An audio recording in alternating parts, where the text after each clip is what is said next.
എല്ലാ ദിവസവും ഒരുപോലെ ആവില്ല അല്ലേ. ഇന്നെനിക്ക് വളരെ വിഷമമുള്ളൊരു ദിവസമായിരുന്നു. രാവിലെ തന്നെ എണീറ്റ് ഞാൻ മക്കളൊന്നും തട്ടി ഉണർത്താത്ത നേരെ എൻ്റെ വീട്ടിലേക്ക് ഉമ്മനെയും ഉപ്പനെയും കാണാമെന്ന് വിചാരിച്ചു.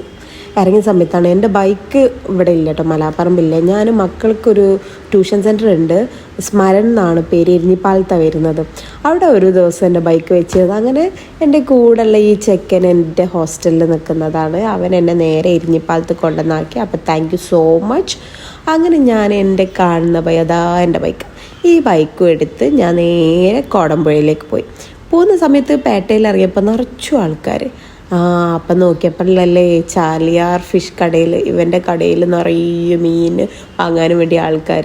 ഞാൻ വിചാരിച്ചു ഇവന് വെറുതെ മീൻ കൊടുക്കുന്നുണ്ടേക്കും ഫ്രീ ആയിട്ട്.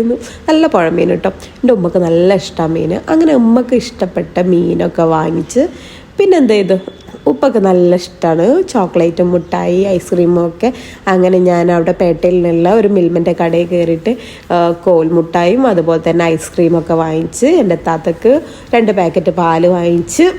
അതുപോലെ തന്നെ ഉമ്മക്ക് മാങ്ങ ഭയങ്കര ഇഷ്ടമാണ്, സീസൺ ടൈമല്ലേ, കുറച്ച് മാങ്ങയും കൈമ പിടിച്ച്. അങ്ങനെ ഞാനിതാ എൻ്റെ വീട്ടിലെത്തി. എൻ്റെ ജീവിതത്തിലെ ഓരോ വിജയവും ഇന്ന് എന്നെക്കാളും കൂടുതൽ കണ്ട് സന്തോഷിക്കുന്നത് എൻ്റെ ഉപ്പയും ഉമ്മയും ആണ് കേട്ടോ.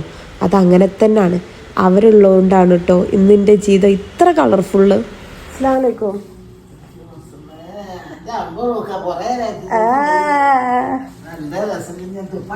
അതാ പറഞ്ഞ നിങ്ങള് മനസ്സിലാലോചിക്കുമ്പോ ഞങ്ങളെ മുമ്പിൽ പ്രത്യക്ഷപ്പെടുന്നു.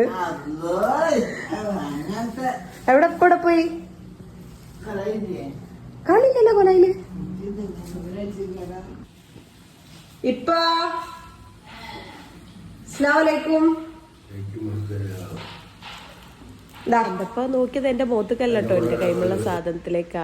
അങ്ങനെ ഉപ്പൊക്കെ ഇഷ്ടപ്പെട്ട ഐസ്ക്രീം കൈമ കൊടുത്തു. എന്നോട് കുറച്ച് ദിവസങ്ങൾക്ക് മുമ്പ് ഐസ്ക്രീം പറഞ്ഞിരുന്നു. എനിക്കിത് ആലോചിച്ചിട്ട് ഭയങ്കര സങ്കടമായിരുന്നു കേട്ടോ വാങ്ങിക്കൊടുക്കഴിഞ്ഞിട്ട്. അപ്പോൾ ഇത്രയേ ഉള്ളൂ ഇന്നത്തെ വിശേഷം. ബൈ.